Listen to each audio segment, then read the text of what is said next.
बिस्मिल्लाहिर्रहमानिर्रहीम। रब्बी ज़िदनी इल्मा, ऐ मेरे रब मेरे इल्म में इजाफ़ा फरमा, आमीन। अस्सलाम वालेकुम class, I am your physics teacher Iram. We are studying chapter number 12, geometrical optics. Today our topic is applications of lenses. After learning this topic, you will be able to define the terms resolving power and magnifying power. You will know about the working of different optical instruments, and you will be able to draw the ray diagrams of simple microscope, compound microscope and telescope, etc. Let's recap some of the important points. Lenses refract light to form images. Convex lens is a converging lens. Its focal length is taken as positive. Concave lens is a diverging lens. Its focal length is taken as negative. Applications of lenses. Mostly the optical instruments make use of lenses. Some of the optical instruments that use lenses are camera, slide projector, photograph enlarger, simple microscope, compound microscope and telescope. Let's discuss these optical instruments one by one. First one is camera. You are familiar with camera. Some of you are also obsessed with this device, this uh, optical instrument for taking selfies, etc. Yes, a simple camera consists of a light-proof box with a converging lens in front and light-sensitive film at the back. Now we are discussing about a simple camera. A simple camera consists of a light-proof box. I have highlighted the parts of this instrument so that you can easily write the construction of this instrument. A simple camera consists of light-proof box. It has a converging lens in front and a light-sensitive film at the back. The lens focuses on the image on the film. The distance between lens and film is equal to focal length of the lens. The lens which is used in this camera is a convex lens, a converging lens, and the distance between lens and film is equal to focal length of the lens. The object to be photographed is placed beyond 2f. If you have to take the picture of any distant object, so you can say that the object is present beyond 2f. Real inverted and smaller in size image will be formed on the film of the camera. So you can say that in construction of camera, three parts are present: light-proof box, a converging lens and a light-sensitive film. And obviously the object which is present beyond 2f. This is the physical appearance of a camera. You can see the object, film and the lens. Let's discuss its ray diagram. Here you can see the ray diagram. In this ray diagram, first of all you have to draw the principal axis, the lens, its portion above and below the principal axis must be same. The object is placed beyond 2f. You can see the three principal rays for which we have discussed the rules in the previous lecture. First ray, which is parallel to principal axis after refraction, is passing through the focal point. The second ray, which is passing from the optical center, is passing undeviated, and the third ray, which is passing from the principal focus after refraction, becomes parallel to the principal axis. All these three rays are meeting at the point. So here is the film present on which the picture will be taken and then it is developed. So this is the working of a simple camera.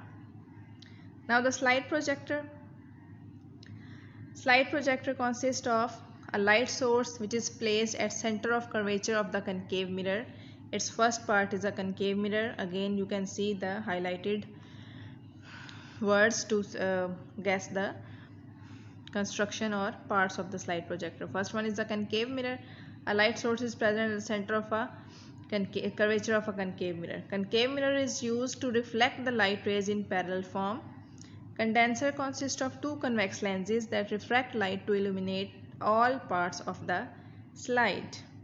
Projection lens forms a real inverted and large image on a screen. Slide must be placed upside down and laterally inverted between f and 2f so that a real and erect image can be formed. So, the parts of slide projector are a concave mirror, obviously a light source, condenser which is actually two convex lenses, a projection lens, it is different, it is separate from the condenser, and the slide will act as an object here for which we have to take the image, means we have to take the image of slide through slide projector. Now let's see the working of slide projector.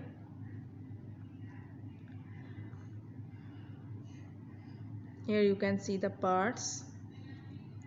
First of all, you have to draw the principal axis, this horizontal straight line. A light source is here which is emitting light in all directions. Here only 4 rays are shown, but it is emitting light in all directions. A concave mirror is present here whose inner surface is reflecting, so whenever the light rays strike on the inner surface, they get reflected according to the laws of reflection, so that all the light rays will strike the lenses, the next part. So this is the next part, a set of two plano-convex lenses which form a condenser. These two lenses form a condenser. The light rays, you can see the light rays are now parallel to the principal axis. Next is the slide. This slide is actually behaving as an object here. So all the light rays will strike the slide, and after passing from the slide, it will be a slide is a transparent material actually, so that light can pass through it. So after refraction, the light rays will strike the projection lens. Here is the projection lens which will cast a, after refraction, the light rays, you can see the light rays are striking the screen on which you have to take the image. You want to see the image. So the slide, here is the slide. As I have told you that the inverted image will be formed. If the object is present like this, the image will be inverted. So the slide must be placed upside down so that its image will be straight. The enlarged, erect and real image will be formed. Here you have to just keep in mind that the slide will be placed inverted so that image, you can easily understand its image. That was the working of slide projector. Photograph enlarger. From the word enlarger, you can guess what is the purpose of this optical instrument. It is actually enlarger. It will magnify, it will make a greater in size image from the object. Working principle of photograph enlarger is same to that of a slide projector. So the slide projector, it is somewhat same to the slide projector. Object or film is placed between f and 2f of the projection lens. Light source produces light. Condenser, which are actually two convex lenses, they refract light in form of parallel rays and illuminate the film. Projection lens produces real inverted and enlarged image on the screen. The parts of photograph enlarger are also almost same. Object or film which is present between f and 2f of the projection lens, because we have also seen that a condenser two convex lenses are also there, but you have to place the film at between the f and 2f of the projection lens. Actually, a light source produces light, film is actually the object, and projection lens is there. It will produce the projection lens is actually producing the image, so it will produce real, inverted and enlarged image on the screen. Condenser lenses are actually just making the refracting the light in fairly parallel rays so that they can illuminate all parts of the film. The concave mirror is not present in this photograph enlarger. That was the part of slide projector. This is the difference. So here is the working of photograph enlarger. First of all, you have to draw the principal axis, this horizontal line. Here is the source of producing light, which will emit light in all the directions,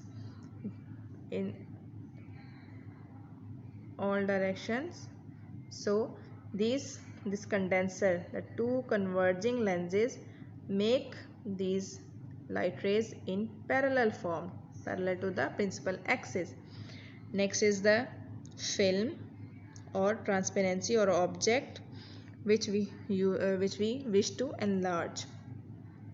So after passing the light rays from this projection from this film, they will strike the projection lens, and from projection lens a real, inverted and enlarged image will be taken on the screen. Here is the screen on which we can see an enlarged, it is as it is taken on the screen, so it is a real image. Real image is always inverted, so we have to put this transparency inverted so that we can take the image of that transparency or that object in actual form. So this is the working of photograph enlarger, which is somewhat same to the slide projector. Next is the simple microscope. You are familiar with the simple microscope. A magnifying glass is a convex lens which produces magnified images of small object. Yes, I think all of you have used the magnifying glass. It is also present in some of the rulers you use in mathematics, or you have also seen it with the what we can say, the spies, some of them also use this. So what are the other words for simple microscope? It is a single lens. A magnifying glass is a single convex lens which produces magnified images of small objects. So we can also we can also name the magnifying glass as hand glass or eyeglass, hand lens, or hand lens, hand glass, or simple microscope. Object is placed inside the focal length of the lens. The object to be magnified is taken inside the focal length of the convex lens. So virtual, upright and enlarged image will be formed. Virtual because it cannot be taken on screen. The virtual images are always upright, and enlarged image will be formed. Here is the ray diagram. We have also discussed this ray diagram while discussing the image formation by convex lenses. Hope you remember it. First of all, you have to draw the principal axis, this horizontal line. Then you have to draw the lens.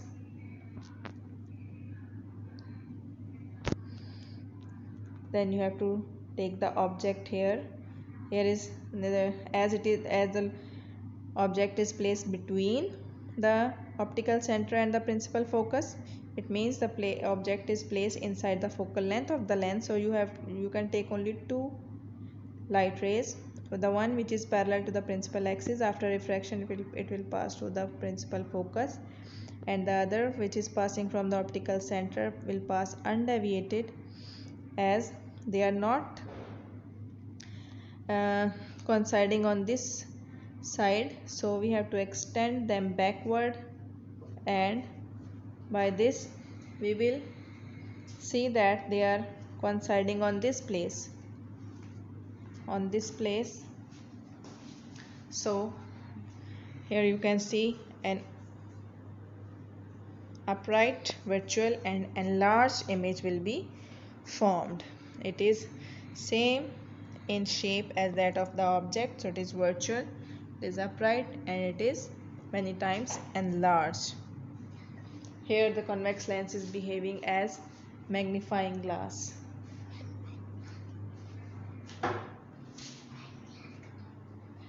So what is meant by magnifying power?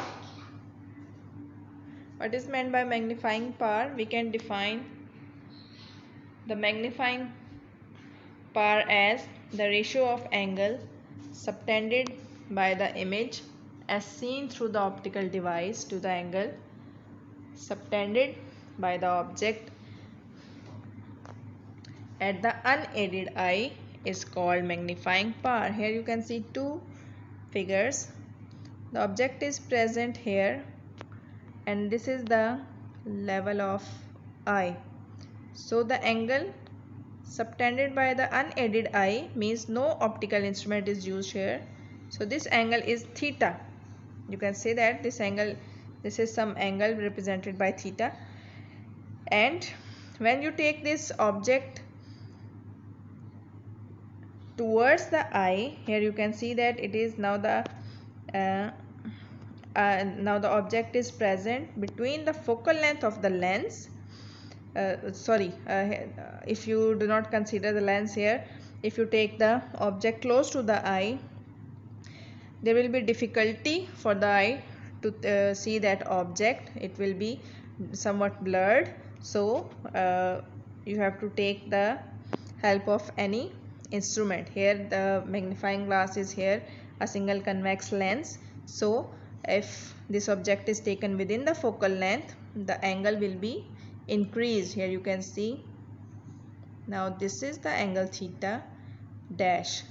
It is different from the first angle, so we have represented it by theta dash. Now what is happening here? By the aid of this magnifying glass, an enlarged image is present at the near point of the eye, that is 25 centimeters. So we can say that the ratio of angle subtended by image as seen through the optical device, which is that angle, that is theta dash, to the angle subtended by the object at the unaided eye is called magnifying power. So what is the angle made by the object at unaided eye? That is theta. So the ratio between theta dash and theta is actually the magnifying power, or in other words we can say that the difference between the sizes of object and image, that how much enlarged the image or how much reduced the image is, that is called the magnifying power.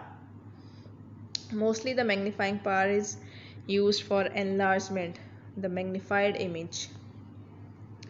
So what is compound? That was a simple microscope.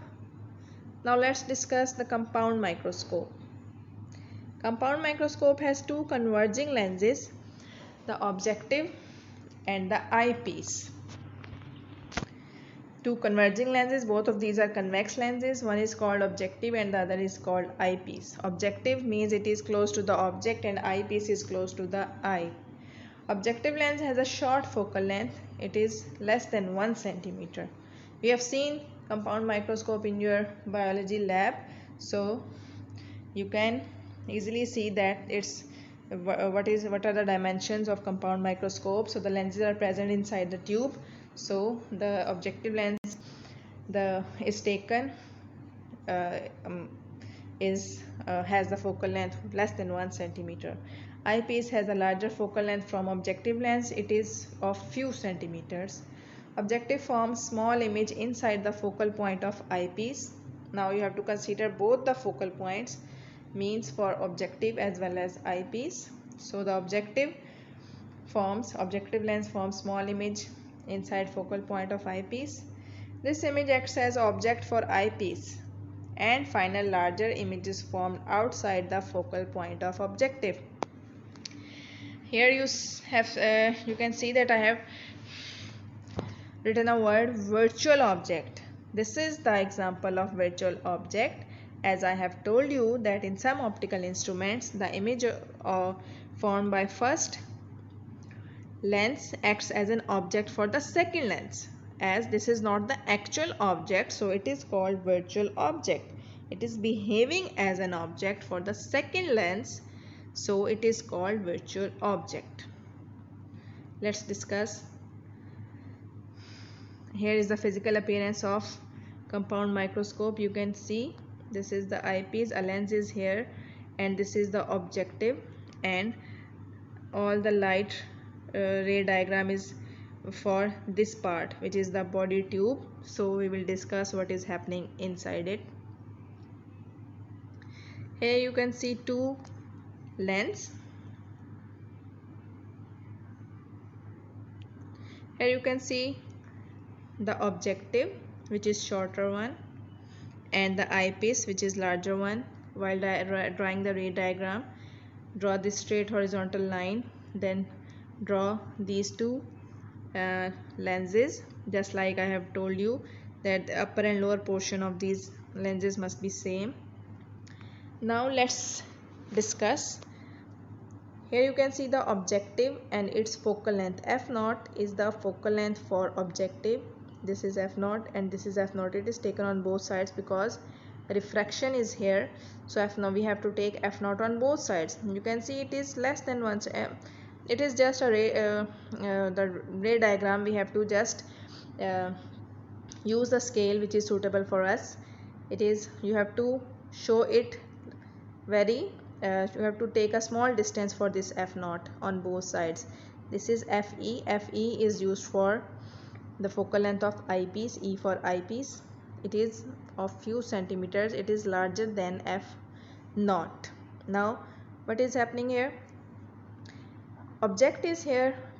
OP is the object. You can see two light rays. One is parallel to the principal axis. After refraction, it is touching. It is passing from the F0, the focal point of the objective lens. Second ray is passing from the optical center. It will go undeviated and meet on this point, which is present within the focal length of eyepiece, as I have just told you. So this image is formed here. It is small, it is not so much bigger, it is inverted. So we can say that now this is QR. This is the image which will act as an object for the eyepiece, because eyepiece have to produce the image of this image again. Hence we can say that this first image is actually the virtual object here. Now this is the formation of first image by using the objective lens. Now how this object, this virtual object, will behave as an object for the eyepiece, and how eyepiece form the larger image from this virtual object. For this you have to see a next figure, which is like this. Don't get confused. I have taken it this picture as inverted, just to explain that how this object now behave as an object, this virtual object actually. Now QR is here. Let's just take it like a normal object. You have to take some light rays. Let's take first light ray, which is parallel to the principal axis. This is the principal axis. After refraction, it will pass from where it is passing. Yes, it is passing from the principal focus of eyepiece, FE. And second is the second ray. This is inverted ray, just for the for the sake that we can differentiate between object and the virtual object. Now we are taking virtual object, so we are taking the dotted lines.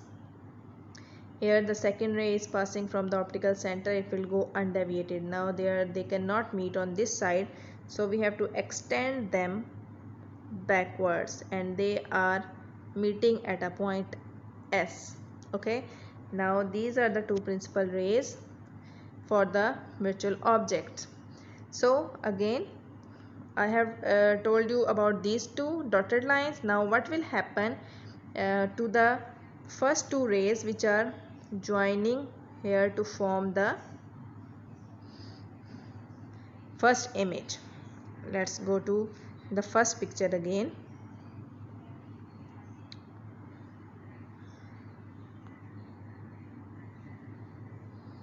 Now I have told you about these two light rays, hope you understand it, and we have extended it backward to meet at a point S.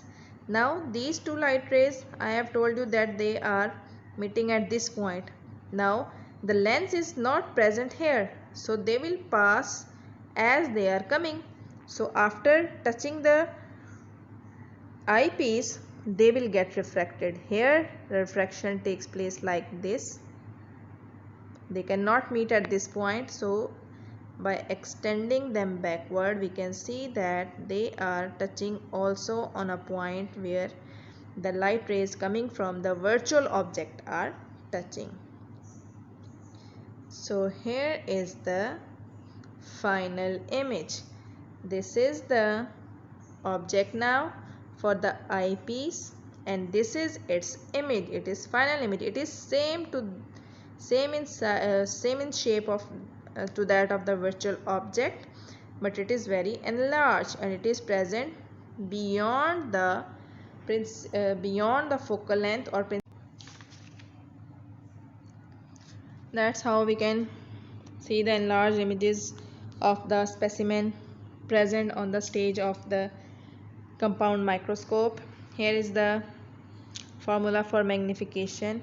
It is m equals to L by f naught multiplied by 1 plus d by fe, where L is the distance between objective and eyepiece, d is the total distance between the final image and the eye, f naught is the focal length of objective, fe is the focal length of eyepiece.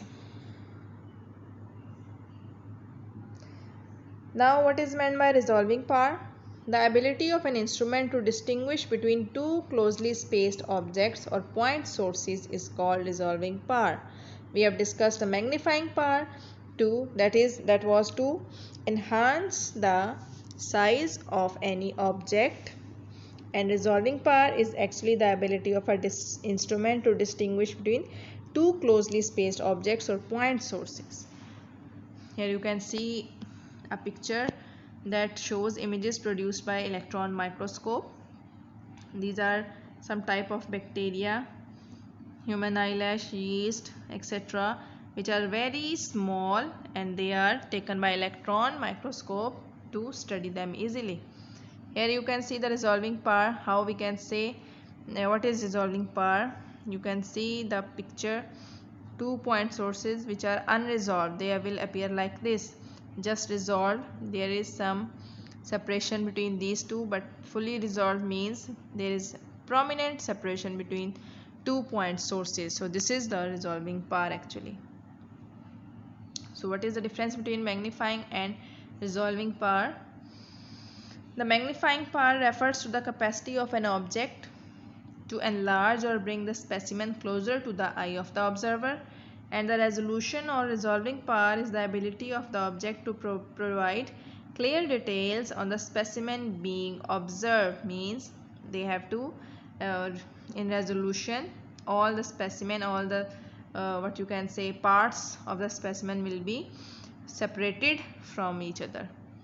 Here you can see magnification versus resolving power. In first picture, low magnification, low resolving power, the object is not clear and we cannot see different parts.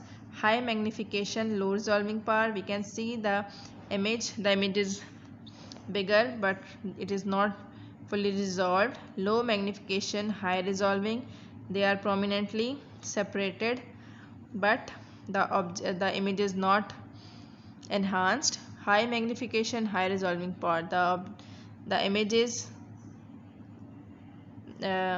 magnified as well as it is the parts are separated also. Last optical instrument we have to discuss is a telescope. A telescope that uses two converging lenses, objective and eyepiece, is called refracting telescope. Objective has larger focal length than eyepiece. The same names are used in here. Distance between objective lens and eyepiece is equal to f0 plus fe.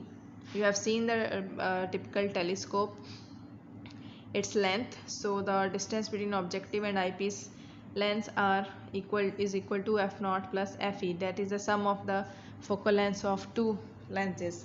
Light rays from distant objects, as the telescope is used to see distant objects, so light rays which come from distant objects, when pass through objective lens, it will form a real image at f of objective lens. This image will act as an object, that is virtual object for the eyepiece. Same is the case for compound microscope. Then the large virtual image of this object is formed at large distance behind objective. Let's discuss how. This is a typical refracting telescope. Here is the ray diagram. You can see the objective lens. First of all, you have to draw this horizontal line as principal axis. This is the objective lens and this is the eyepiece. Here is the observer. So here you can see that the f0 is present within the focal length of eyepiece. Here is the f0 which is the focal length of, which is the principal focus for objective lens, and fe is the principal focus for eyepiece. So we have to take the objective lens with larger focal length as compared to eyepiece. Then you can see, as it is conventional to take, but you can say that the light rays coming from the distant objects are taken as parallel. So you can see the parallel rays are striking the objective lens, which after refraction are meeting at a point where an image is formed at the focal point of principal focus of the objective lens. Now this will behave as a virtual object for the eyepiece. So actually the image of this virtual object is taken as final image. So how it will take, let's see another diagram, which is I have taken as the inverted of this first picture. Here is the image formed. Now you have to take the light rays. First one is the light ray which is parallel to the principal axis. After refraction it will pass to the principal focus. You can also take another light ray which is passing from the optical center. It will pass undeviated, so they are not coinciding on this side, so we have to extend them backwards up to a point, and then again we have to take the light rays which were coming from the distant object, and after refraction from the lens, casting making an image at f0, they will pass like this up to the lens. So what will happen, let's see again to that on that picture, first picture. Here is the first picture again. Here I have told you about this light ray and its extended part. Second light ray, this light ray will be taken to the lens so that they are refracted like this, and they will not coincide on this side, so they are extended on the other side up to a point where all these light rays are coinciding, and a large image is formed here. It is same as that of the virtual object. So this is how a telescope works. This is the ray diagram for telescope. This larger final image is formed at a very large distance beyond the objective lens. Here is the magnification for